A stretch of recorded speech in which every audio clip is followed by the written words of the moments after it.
할렐루야. 오늘은 어버이 주일을 맞이해서 어르신 사역에 대한 비전을 나누려고 합니다. 생각해 보면 우리 교회가 75년 동안 굳건하게 세워진 이유는 우리 어르신들 때문이에요. 우리 어르신들은 비가 오든 눈이 오든 아프든 안 아프든 일을 하든 안 하든 교회와 예배의 자리를 지키신 분들이세요. 만약 우리 예배에서 어르신들이 빠진다면 참 휑할 거예요. 또 우리 어르신들은 없는 중에서도 어떻게든 정성을 모아서 교회에 헌신하신 분들이세요. 어떤 어르신은, 제가 신방하다 보니까 어떤 어르신은 노인 일자리를 하면서 당신이 드실 것, 입을 것 하나하나 아껴서 건축헌금을 드리고 계시더라고요. 그런 얘기 들을 때 제가 참 짠하기도 하고 도전도 됐어요. 이런 얘기를 젊은이들이 들으면 이해하지 못할 수도 있습니다. 왜 그렇게 자기는 못 챙기면서 교회에 헌신하실까? 라고 생각할 수 있다는 거예요. 그 마음을 젊은이들이 알 날이 올까요? 저는 앞으로 어떤 세대가 와도 잘 모를 거라고 생각해요. 그만큼 시대가 달라진 거죠. 그래서 저는 오늘 설교를 어르신들을 향한 존경과 감사를 담아서 하려고 합니다. 마침 또 어르신들 표가 가슴에 이렇게 달려 있어요. 우리 어르신들이 지금 다 카네이션을 달고 계신데요. 존경과 감사하는 마음을 드리고 싶고요. 우리 옆에 계신 젊은이들이 이렇게 어르신들에게 인사했으면 좋겠습니다. 어르신 존경합니다. 정말 존경합니다. 따라갈 수 없는 그 신앙의 모범을 보여주셔서 정말 감사합니다. 이제 우리 교회가 앞으로 하길 원하는, 소망하는 어르신 사역에 대해서 나누려고 하는데요. 지난주에도 그랬던 것처럼 오늘도 제가 중간중간 말씀드릴 어르신 사역들은 아직 확정된 것들은 아닙니다. 앞으로 하길 소망하는 사역들이에요. 이 점을 유의하면서 좀 들어주시면 좋겠습니다. 한국은 작년을 기점으로 초고령 사회에 접어들었어요. 고령 사회도 아니고 초고령 사회. 초고령 사회는 인구의 20% 이상이 노인 인구인 사회를 말합니다. 우리나라 인구가 5천만인데 1천만 명이 65세 이상 어르신들이라는 거예요. 물론 요즘 70세 초반까지는 워낙 젊으셔서 할머니, 할아버지라고 부르기도 좀 민망해요. 얼마 전에 교역자 사무실 건물에 차를 댔는데 건물 주인 아주머니가 저에게 차를 빼달라고 하시는 거예요. 그런데 제가 엄청 큰 실수를 저질렀잖아요. 알겠습니다, 할머니라고 한 거예요. 그러니까 바로 저 할머니 아닌데요? 엄청 쌀쌀맞게 막 말씀하시더라고요. 아이고 죄송합니다. 제가 실수했습니다. 얼마나 사과했는지 몰라요. 그리고 나서 교역자님들이 우리 담임 목사님 이제 이 건물에 차 대기는 힘들구나 이렇게 그런 표정으로 보시더라고요. 네. 어쨌든 아마 현재 속도라면 25년 후에 노인 인구는 전체 인구의 절반 가까이 될 거래요. 25년 후면. 이런 시대에 우리 교회는 어르신들을 위해서 어떤 사역들을 준비해야 할까요? 첫 번째로 우리 교회는 어르신들이 영적으로 계속 성장하도록 도와야 해요. 나이가 들어도 영혼은 계속 성장해야 한다는 거예요. 보통 나이가 들면 영적으로 성장하는 노력을 내려놓는 경우가 있습니다. 이 나이에 내가 무엇하리 하면서 이렇게 내려놓는다는 거예요. 물론 교회 활동은 내려놓을 수가 있어요. 70세가 되면 직분에서 은퇴도 하고 몸도 아프기도 하잖아요. 그래서 몸으로 하는 교회 활동은 형편에 따라 내려놓을 수 있습니다. 하지만 우리의 몸은 늙고 후퇴해도 우리의 뭐는 그러지 않을까요? 우리의 영혼은 늙고 후퇴하지 않아요. 왜 그럴까요? 애초부터 영혼은 나이 먹는 것이 아니니까. 영혼은 나이가 들지 않으니까.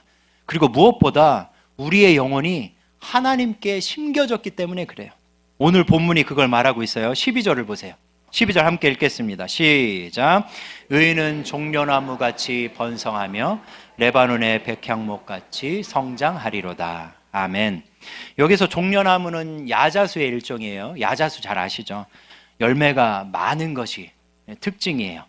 그리고 레바논의 백향목은 솔로몬이 성전을 지을 때 수입해서 제목으로 쓸 정도로 아주 단단했어요. 이렇게 의인은 열매를 풍성히 맺고 단단하게 성장한다는 것이죠. 중요한 것은 이런 번성과 성장이 우리의 육체를 말하는 것이 아니라는 거예요.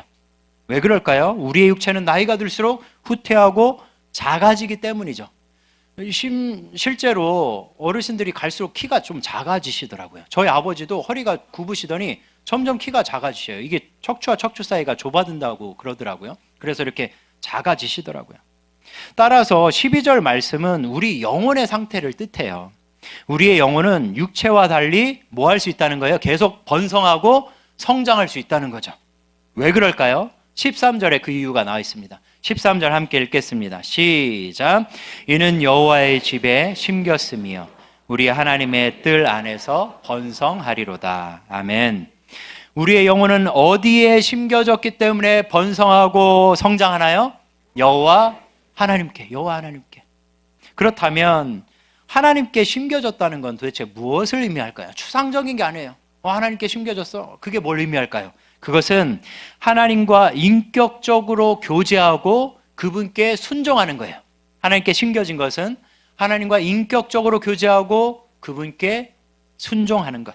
제가 볼 때 어르신들은 하나님과 인격적으로 교제하고 순종하는 것이 몸에 밴 분들이세요. 그 이유를 제가 곰곰이 생각해 보니까 어르신들이 살아온 시대는 6.25 전쟁부터 이 산업화까지 우리 어르신들이 산업화를 일으키셔서 철가루를 마시면서 열심히 밤낮 고생하셔서 우리 같은 젊은이들이 그 열매를 누리는 거잖아요. 어쨌든 6.25 전쟁부터 산업화까지 정말 생존을 위해서 치열하게 살아온 세대였기 때문에 하나님과 인격적으로 교제하고 순종하는 게 몸에 배신 것 같아요. 사람이 생존이 걸리면 간절해질 수밖에 없잖아요. 그 간절함이 다른 사람이나 환경이 아니라 하나님께 향했을 때 인격적인 교제가 몸에 배이는 것 같아요. 그래서 어르신들을 신방하면 하나님과 대화하고 순종한 추억들을 많이 얘기하시는데요. 이런 거예요. 목사님, 제가 그때 하나님 나 좀 살려주세요. 제발 좀 도와주세요. 지금 제가 어떻게 뭘 해야 될까요? 그러면 하나님이 내가 너와 함께 있단다. 걱정하지 마라. 내가 네 인생 책임져 주겠다. 너를 돕겠다. 너도 힘들겠지만 너보다 더 힘든 누군가를 가서 지금 도와줘라. 누군가를 지금 가서 전도해라. 지금 이 교회에 이런 일들이 있으니까 헌신해라. 그렇게 제가 주님의 말씀을 듣고 순종했어요. 라는 얘기를 제가 많이 들어요. 생각해 보세요. 그렇게 하나님과 인격적으로 교제하고 순종한 세월이 오랫동안 쌓인 어르신들이 얼마나 하나님과 잘 교제하시고 순종하시겠어요. 비록 몸은 후퇴하지만 영혼은 오래오래 하나님께 심겨진 어르신들이잖아요. 그러니 어르신들의 영혼은 계속해서 번성하고 성장하는 것입니다. 육체는 후퇴할 수 있어도 그의 영혼은 계속해서 성장할 수 있는 거예요. 여기 계신 어르신들이 바로 그런 분들인 줄 믿습니다. 하지만 어떤 어르신들 중에는 영적 성장이 멈추거나 심지어 후퇴하시는 분들도 가끔 계실 수 있어요. 아마 그 이유는 영적 성장을 가로막는 고난이 있기 때문인 것 같아요. 가난이라든지 질병이라든지 또 고독이라든지 이런 것들이 우리 어르신들에게 참으로 힘든 부분이잖아요. 우리 교회 암 환자 대부분이 어르신들이에요. 암 환자 25분 중에 제가 정확히 세보진 않았지만 거의 한 22분 정도가 우리 어르신들이더라고요. 암을 그냥 달고 사시는 거예요. 또 그리고 제가 통계를 보니 한국의 노인 빈곤율, 가난율과 그에 따른 우울증 때문에 자살률이 OECD 국가 중에 압도적인 일입니다. 그러니까 다른 나라는 아예 따라오지 못할 정도로 노인 빈곤율과 자살률이 높아요. 그만큼 힘들게 사신다는 거죠. 이렇게 많은 어르신들이 가난과 질병과 고독 때문에 육체가 괴로울 뿐만 아니라 덩달아서 영혼까지 괴로운 상태에 계셔요. 그래서 영혼이 성장하지 못하는 분들도 계시더라고요. 따라서 우리 교회는 가난과 질병과 고독에 시달리시는 어르신들을 돌보는 사역을 마땅히 해야겠죠. 어떤 사역을 할 수 있을까요? 일단 영혼을 돌보는 사역은 신방이 필요하죠. 저는 제가 지금 대신방을 돌고 있잖아요. 어르신들도 신방하고 젊은 분들도 신방하는데 제가 이 대신방을 1년 안에 어떻게든 다 돌 생각이에요. 그만큼 성도님들 빨리 파악하고 더 도와드릴 생각인데 돌면서 제가 느낀 게 지금 다짐하는 게 젊은 분들은 신방을 뭐 한 3, 4년에 한 번씩 대신방을 저의 신방을 받으시더라도 어르신들은 제가 매년 찾아뵈야겠다. 매년 한 번씩은 찾아뵙고 그 마음 만져드리고 기도해드리고 눈물 닦아드리고 해야겠다라는 생각을 했어요. 그렇게 할 것입니다. 그렇게 영혼을 돌봐드리고, 또 사랑의 쌀 김치 나눔, 이것들은 우리 교회가 하고 있죠. 긴급구제, 어르신이 급하게 입원하시고 뭐 수술하셨는데 돈이 없으실 수 있잖아요. 그러면 결의를 해서 또 도와드릴 수 있고요. 특히 노인 우울증이 심해요, 우리나라가. 그러니까 자살률도 높죠. 그러니까 우울증 상담도 사실은 필요합니다. 그래서 우리 교회는 젊은 분들 중에 상담 관련 일을 하시는 분들이 계시니까 좀 연계시켜서 우울증 상담이나 어떤 노인 상담 이런 것도 했으면 좋겠다라는 생각이 들어요.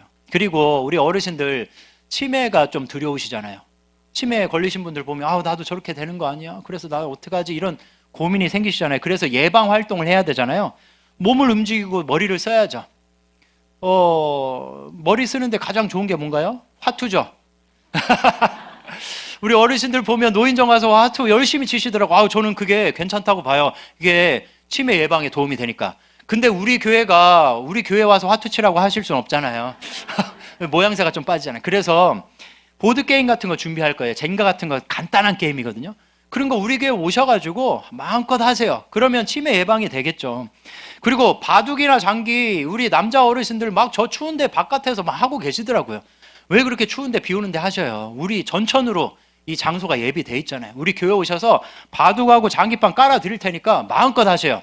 다만 내기만 하지 마세요. 내기하면 싸우니까 안 돼. 내기하지 마시고 그냥 마음껏 하세요. 저도 장기 좋아해서 같이 할 테니까 하셨으면 좋겠어요. 그리고 제가 지난주에 다음 세대 이제 미니 축구 하기 위해서 옥상에 풋살장 만들 거라고 했잖아요. 그거를 그대로 게이트볼장으로도 만들 수 있어요. 게이트볼 아시죠? 이렇게 게이트에다가 공, 망치 같은 거를 이렇게 탁 쳐가지고 넣는 거. 망치인지 뭔지 모르는데 하여튼 쳐 넣는 거 있잖아요. 네, 그거 이제 있잖아요. 그거 날씨 좋을 때마다 와서 하세요. 어차피 애들은 학교 가서 그 자리 비니까 오셔서 마음껏 치세요. 들어가든 안 들어가든 칠 때 쾌감이 있잖아요. 그러면서 뭔가 치매 예방도 되고 너무 좋죠. 무엇보다 우리 교회는 어르신들의 영적 성장을 돕는 사역을 해야 돼요. 사실 교회가 제가 아까 말씀드린 그런 육체적으로 돕는 일들을 하는 것에는 교회는 재정과 인력의 한계가 좀 있어요. 그리고 국가의 복지 체계가 더욱 강화되고 있기 때문에 그것들을 잘 활용해도 돼요. 하지만 국가가 어르신들에게 못 해주는 일이 있습니다. 그게 뭘까요? 어르신들의 영적 성장이에요. 그것은 어디만 할 수 있을까요? 교회만 할 수 있잖아요. 그렇다면 교회는 어르신들의 영적 성장을 어떻게 도울 수 있을까요? 영적 성장은 말씀을 배우고 나눌 때 일어나요. 그래서 우리 교회도 어르신들이 말씀을 배우고 나눌 수 있는 그런 장들을 만들었으면 좋겠어요. 말씀을 배우기 위해서는 교리학교나 성경학교, 큐티학교 열면 참석하셔요. 목사님 나이 들어서 뭘 배워요? 저 가서 앉으면 들으면 다 까먹어요. 그건 젊은 사람도 마찬가지예요. 저도 어디 가서 앉으면 나중에 다 돌아오면 까먹어요. 근데 그 자리에 그냥 앉아서 듣는 것만으로도 효과가 있어요. 들으면 무의식 가운데 뭐가 쌓이거든요. 그게 점점 나의 신앙을 넓게 만들어주고 이렇게 성장시켜요. 또 나눔을 위해서는 연령대별 소그룹이 필요해요. 제가 어떤 자료를 찾아보니까 우리 어르신들이 본인의 외로움을 달래기 위해서라도 어르신 그룹이 필요하대요. 나눔 그룹. 자기 삶을 나누고 생각을 나누고 감정을 나누는 그룹. 그래서 저는 어르신들이 말씀도 나누고 자기 감정을 나눌 수 있는 연령대별 그룹이 세워졌으면 좋겠다라는 생각이 들어요. 부디 우리 교회의 사역들을 통해서 어르신들의 영혼이 계속해서 성장하길 간절히 소망합니다. 두 번째로 우리 교회는 어르신들이 능동적인 사역자가 되도록 도와야 해요. 나이가 들어도 능동적인 사역자가 되셔야 한다는 것입니다. 오늘 본문 14절을 보세요. 14절을 보시면 그는 늙어도 여전히 결실하며 진액이 풍족하고 빛이 청청하니 라고 말씀해요. 실제로 요즘 어르신들은 나이가 잘 가늠 안 돼요. 제가 신방하다가 깜짝깜짝 놀랍니다. 이 말씀처럼 70대인 줄 알았는데 80이시고 60대인 줄 알았는데 막 70대고 그러시더라고요. 깜짝깜짝 놀래요. 그만큼 우리 요즘 어르신들이 나이에 비해 젊으시고 젊게 사셔요. 제가 지금 봐도 우리 어르신들 정말 젊으셔요. 기분 좋으시죠? 네. 하지만 이제 이 말씀은 단지 육체가 젊게 산다는 의미는 아닌 것 같아요. 이미 말씀드린 것처럼 우리의 육체는 언젠가 늙고 후퇴하기 때문이죠. 저도 언젠가 일어나면서 아이 참 죄송한데 이 어르신들 앞에서 젊은 제가 일어나면서 저도 모르게 어이구 이러더라고요. 그런 적이 있었어요. 그런 적이. 그날따라 막 허리가 쑤셔가지고 그래서 야 내가 이거 20대 때는 이런 적이 없는데 이게 스프링처럼 일어났는데 이게 갈수록 이게 뭔가 이상한데 라는 생각을 한 적이 있어요. 그러니까 이게 우리의 육체는 이렇게 점점 후퇴해 간다는 거죠. 그렇다면 이 14절 말씀의 진정한 의미는 무엇일까요? 그것은 비록 육체는 나이 들어도 영혼은 젊을 수 있다는 거예요. 우리의 육체는 나이 들 수 있어도 영혼은 젊을 수 있다는 거예요. 어떻게 그럴 수 있을까요? 우리가 누구에게 심겨졌기 때문에? 하나님께 심겨졌기 때문에. 저는 어르신들의 영혼이 젊은이들의 영혼보다 더 젊어질 수 있다고 생각합니다. 왜 그럴까요? 그만큼 주님께 심겨진 세월이 오래기 때문에, 주님으로부터 생명을 공급받은 세월이 길기 때문에 어르신들의 영혼이 젊은이들보다 더 결실하며 진액이 풍족하고 빛이 청청할 수 있다는 거예요. 육체로는 그렇지 않을 수 있지만 영혼은 그럴 수 있다는 거예요. 그렇다면 어르신들은 육체가 허락하는 한 그 젊은 영혼을 가지고 능동적으로 사명을 감당하실 수 있어요.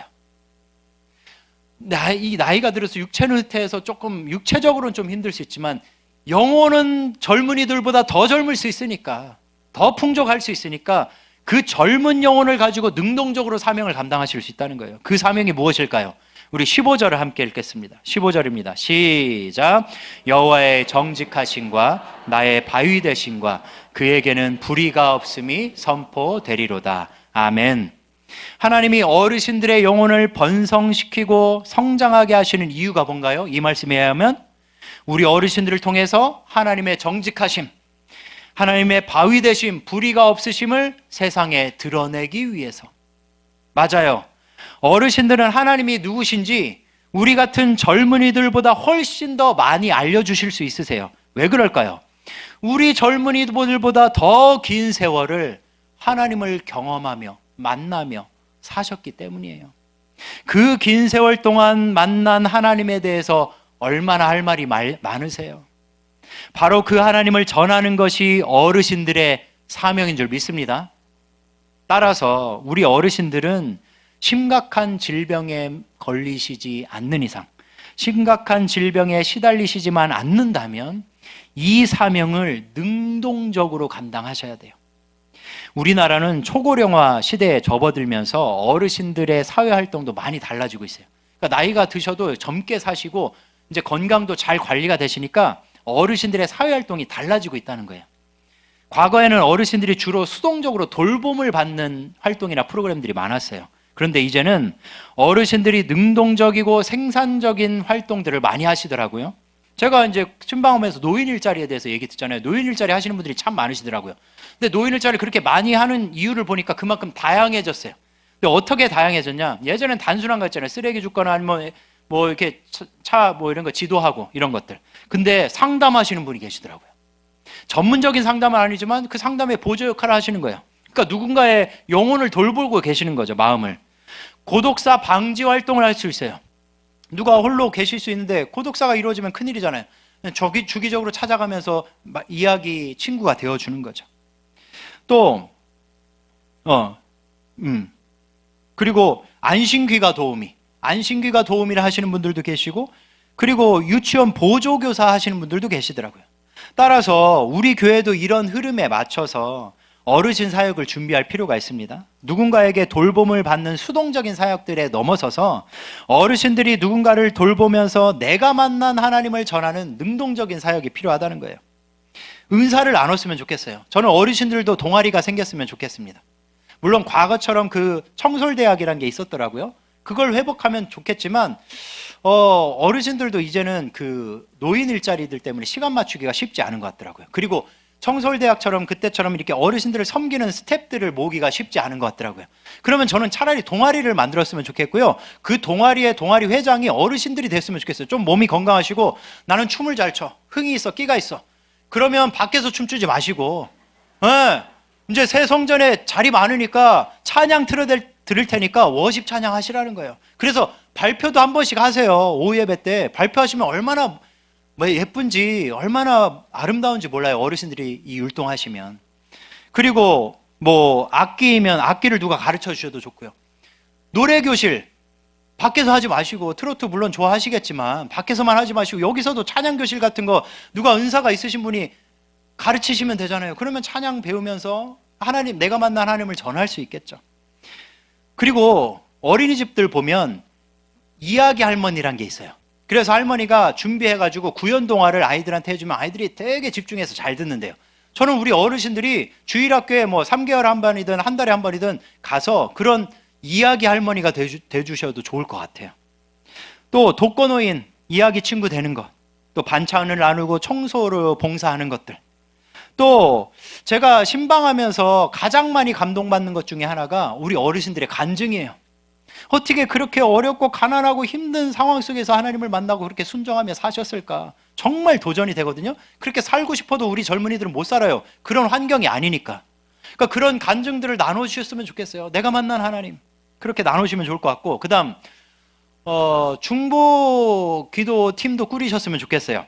그 우리 어르신들은 기도의 어머니 아버지들, 축복의 조상들이잖아요. 이 젊은이들은 기도하자고 하면 10분 기도하면 벌써 막 좀이 쑤시고 이런데, 우리 어르신들은 1시간 거뜬히 기도하실 수 있잖아요. 그래서 어떤 교회는 이런 중보기도팀을 운영해요. 예배를 드리잖아요, 1시간. 그러면 여기서 한 중보기도실이나 아니면 기도실에서 이 예배만을 위해서 1시간 기도해주는 중보기도팀이 있어요. 말씀을 전하는 목사님을 위해서, 찬양대를 위해서, 오케스트라를 위해서 하나하나 기도 제목 정해놓고. 근데 이거 젊은이들 하라고 하면 못해요. 네, 어르신들은 가능하다고요. 그 1시간을 예배만을 위해서 기도해 주시는 거죠. 그러면 그 예배가 얼마나 은혜가 넘치겠어요. 우리 어르신들이 그런 역할도 해주시면 좋을 것 같아요. 저는 무엇보다 어르신 사역에서 중요한 것은 어르신들의 마음가짐이라고 생각을 해요. 나는 이제 나이가 들었고 힘이 없으니 이제 내려놓을 때가 되었어, 이제 젊은이들이 해야지 라고 생각하실 수 있어요. 맞습니다. 젊은이들이 해야죠. 그동안 고생하셨고 헌신하셨기 때문에 쉬셔도 되고 누리셔도 됩니다. 하지만 오늘 본문은 우리 어르신들에게 분명히 말하고 있잖아요. 우리 어르신들이 나이와 상관없이 뭐가 있다는 걸요? 사명이 있다는 걸. 큰 질병에 시달리지 않는 이상 어르신들은 여전히 누군가를 돌볼 수 있고 내가 만난 하나님을 전해줄 수 있는 거예요.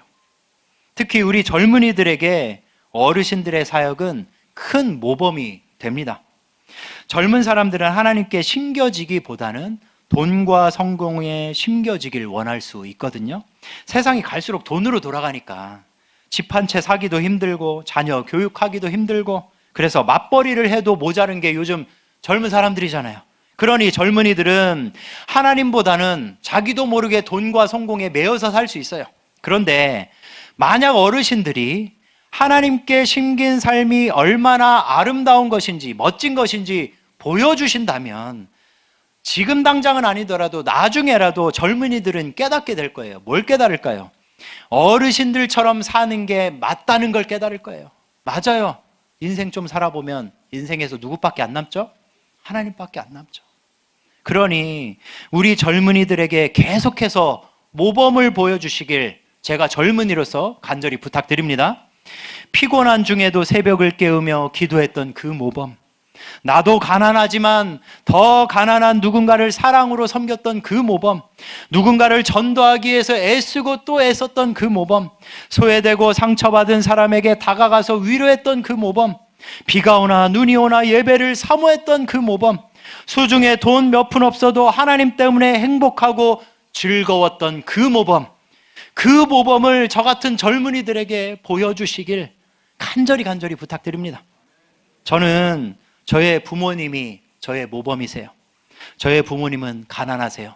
사역자로 평생 사셨으니 무슨 돈을 모으셨겠어요? 한 푼도 없으셔요. 몸도 좀 아프세요. 아버지는 허리를 좀 다치셔서 계속 주사를 맞으러 다니셔요. 그리고 지금 살고 있는 집도 언제 나가야 할지 몰라요. 그런데 우리 부모님을 볼 때마다 우리 부모님 얼굴은요, 근심과 걱정과 우울이 아니라 환하세요. 얼굴이 정말 환하세요. 그 얼굴에는 기쁨과 만족이 있어요. 도대체 뭐가 기쁘고 만족하실까요? 돈이요? 집이요? 건강이요? 아니에요. 하나님과 함께하는 삶 자체가 우리 부모님은 기쁘고 만족하신 거예요. 저희 아버지는 새벽 2시 반, 3시면 일어나셔요. 일어나서 거의 한 2시간 넘게 기도를 하셔요.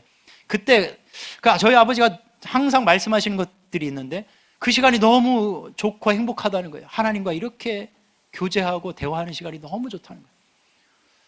상상이 가세요?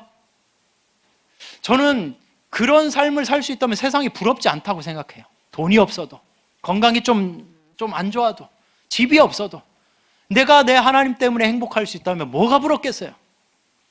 저희 어머니 아버지 보면 그렇다는 거예요. 그래서 그 하나님 때문에 지금까지 살아왔던 삶이 후회되지가 않고 기쁘고 만족하신 거예요. 물론 제 부모님도 연약한 인간인지라 실수도 하시고 괴롭기도 하셨어요. 눈물도 많이 흘리셨어요. 하지만 그 모든 아픔을 지나서 지금 보이는 제 부모님의 모습은 제가 나중에 나이 들었을 때 가져야 할 모습이더라고요. 여기 계신 어르신들은 어떠세요? 여기 계신 어르신들도 제 부모님과 같으신 줄 믿습니다. 저는 여기 계신 어르신들이 천국 가시면 누구보다도 빛나실 거라고 믿어요. 아마 우리나라 교회 역사상 어르신들만큼 교회에 헌신한 세대는 어쩌면 다시는 나오지 않을 것입니다. 잘하셨어요. 고생 많으셨어요. 존경합니다. 그러니 주님께서 부르시는 날까지 우리 젊은이들에게 모든 면에서 신앙과 성품 모든 면에서 모범을 보여주시길, 그래서 우리가 계속 따라갈 수 있도록 도와주시길 예수님의 이름으로 간절히 축원합니다.